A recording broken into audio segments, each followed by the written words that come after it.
to face lockdown, military siege, arbitrary detentions, and unprecedented restrictions. Operating under draconian laws with complete impunity, Indian occupation forces are committing unspeakable atrocities to silence the voice of the Kashmiris and break their will to resist the occupation. Under a suffocating military siege and in the face of a ravaging COVID-19 pandemic, the Indian Army has continued cordon and search operations, put down protests violently, continued to use pellet guns and torture, imprisoned Kashmiri political leaders, abducted children and women, staged fake encounters, and indulged in a killing spree of Kashmiri youth in the Indian occupied Kashmir. Following the extremist Hindutva ideology, the RSS-BJP regime has also embarked on a design to change the demographic structure of the occupied territory and obliterate the distinct identity of the Kashmiri people. To further its plans, over 4.2 million fake certificates have been issued already under the so-called Jammu and Kashmir Grant of Domicile Certificate Rules 2020. This is what the Indian leadership itself ominously calls a final solution for the Jammu and Kashmir dispute. Excellencies, the most recent example of Indian barbarity was the treatment of the mortal remains of the great Kashmiri leader Sayyid Ali Shah Gilani, who passed away on the 1st of September 2021 after prolonged illegal Indian detention and house arrest. Sayyid Gilani was incarcerated for 50 years but never wavered from his demand for Kashmir's freedom. Despite his advancing age and failing health, he was not allowed to seek medical treatment abroad. Even as his family mourned his loss and prepared for his funeral, a heavy contingent of India's occupation forces entered their home and, over the protests of family members, forcibly snatched Sayyid Gilani's body, denied him the last rites of a Muslim funeral, and buried him in a nondescript place rather than the cemetery of martyrs as desired by Sayyid Gilani before his death. It was not enough.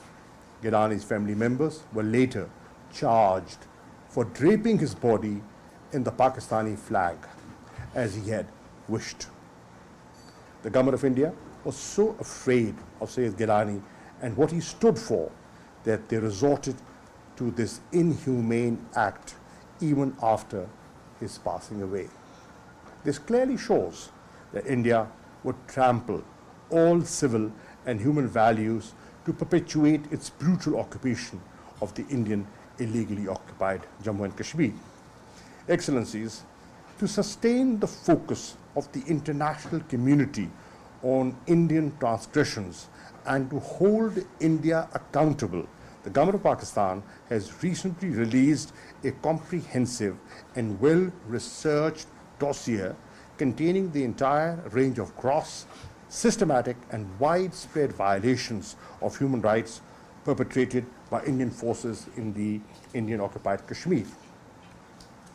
131-page dossier covers accounts of 3,432 cases of war crimes perpetrated by senior officers of the Indian occupation forces. The crimes catalogued in the dossier are corroborated by audio and video evidence that we have meticulously gathered over time. I will take this opportunity to request the Secretary General of the OIC to circulate the dossier among all members of the OIC and have it widely disseminated. Excellencies, there will be no peace in South Asia until the just and equitable resolution of the Jammu and Kashmir dispute in accordance with the resolutions of the Security Council and wishes of the Kashmiri people. Last February, we accepted revival of the 2003 ceasefire understanding along the line of control in Jammu and Kashmir. We expected that India would take positive steps to enable resumption of engagement for resolution of the dispute. Instead, India intensified its repression. Pakistan is prepared to engage with India for a resolution of the Jammu and Kashmir dispute. However, the onus is on India to create a conducive environment. It must reverse its unilateral and illegal measures instituted since 5th of August 2019, stop its human rights violations in Indian-occupied Kashmir, halt and reverse the demographic changes in the occupied state. Excellencies, the Jammu and Kashmir dispute with Palestine is one of the two longest standing items on the UN and OIC agenda. Pakistan greatly appreciates the OIC's continued and unequivocal support on the Jammu and Kashmir dispute.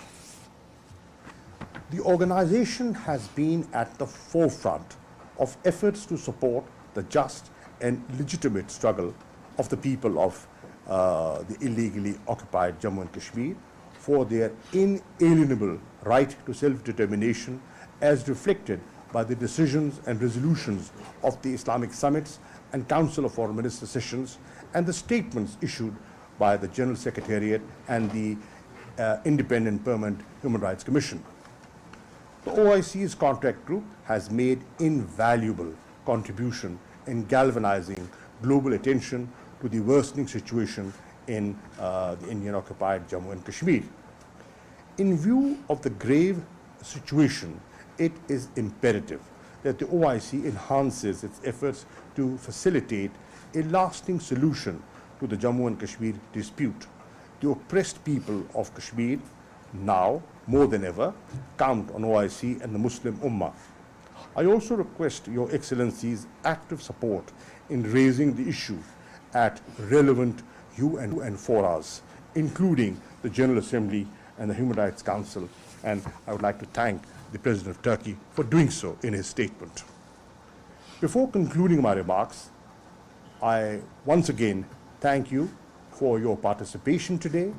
I also look forward to hosting you all for the upcoming Council of Foreign Ministers session in Islamabad next year. I thank you.